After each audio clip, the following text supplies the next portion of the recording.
After 4 consecutive months of declines, the National Association of Realtors reports that existing home sales increased by 1.4% from May to June on a seasonally adjusted annual rate of 5.86 million. You can thank a rise in housing inventory for the gains. Sales climbed 22.9% year over year, up from 4.7 million in June of 2020, as housing inventory has slowly improved in recent months.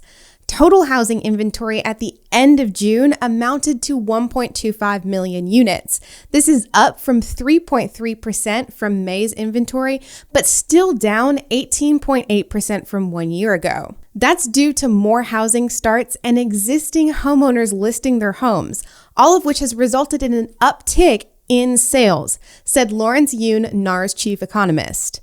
Home sales continue to run at a pace above the rate seen before the pandemic. Unsold housing inventory sits at a 2.6 month supply, also up from May's 2.5 month supply and April's 2.4 month supply. What I want you guys to remember is that 4 to 6 months of inventory is typically considered a balanced market, where buyers nor sellers really have the upper hand. Buyers will not have a large advantage in this market until we reach over 6 months of unsold inventory. With lack of inventory driving the prices up at a faster rate than even buyer demand, we need the days on market to grow to a point much higher than it is today if we're going to want to see relief. I believe that this will happen in time, but thus far we have had no growth in the days on market, even with the rise in total inventory levels. The National Association of Realtors reports that 89% of homes sold in June were on the market for less than a month, guys. Homes on the market typically sold in just 17 days nationwide. This is unchanged from May and April, in which homes typically sold in 17 days as well. So this shows us that there is still a ton of demand and supply is going up, but homes are not staying on the market any longer than they have been. The median home price for all housing types in June was $363,300, up 23.4% from June of 2020. As every region across the nation recorded price jumps, this marks a staggering 112 straight months of year-over-year gains. Guys, that's 9 years. Yoon went on to say, at a broad level, home prices are in no danger of a decline due to tight inventory conditions, but I do expect prices to appreciate at a slower pace by the end of the year.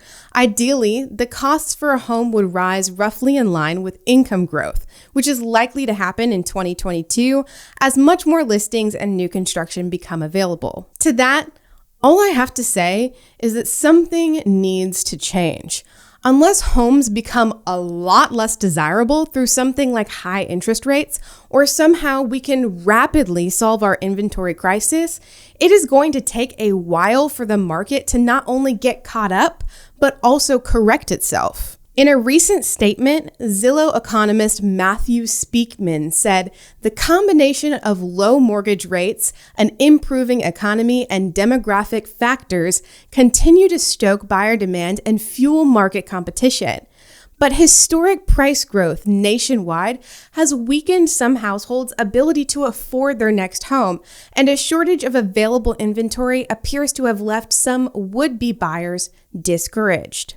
Mortgage applications for new home purchases in June declined 3% from May and 23.8% year over year, suggesting a slowdown in the housing market, according to a recent report from the Mortgage Bankers Association. It is my guess that the decrease in mortgage applications last month came as buyer fatigue heightened, and as many would-be buyers are sadly now more accustomed to having their offer rejected than accepted. With news of new inventory hitting the market through more housing starts and existing homeowners listing their home, I am interested to see if more on-the-fence buyers enter the market again and we see the number of new mortgage applications rise. If you have not bought a house already this year, let me know in the comments if this news is enough for you to get back into the market or if you'll continue to wait. Some of you may have heard that the prices of lumber are coming down. This is great news. And in the grand scheme of things, this is great news for home builders as well. It's easy to think that this might allow builders to ramp up their inventory at a more affordable rate, helping us to quickly rebound from our lack of supply. Sounds like a win-win to me. But unfortunately, this isn't exactly the case.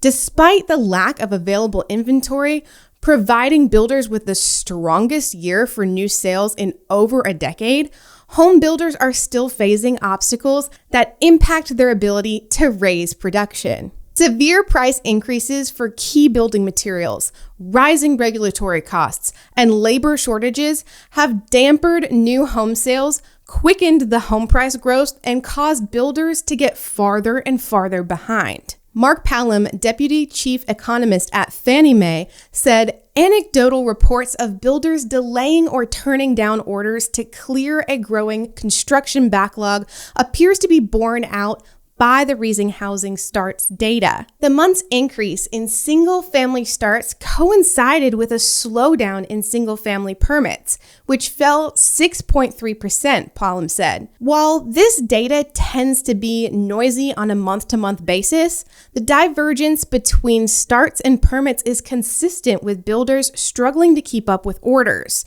as is the tick-up in homes authorized but not yet started. With lumber prices recently pulling back, we expect some near-term strength in construction. However, June's starts gain was somewhat smaller than we had anticipated, while the fall in permits was greater. Therefore, a modest downward revision to our near-term forecast is likely. Several agencies track building permits and the number of new housing projects, starting as a metric of health for the market.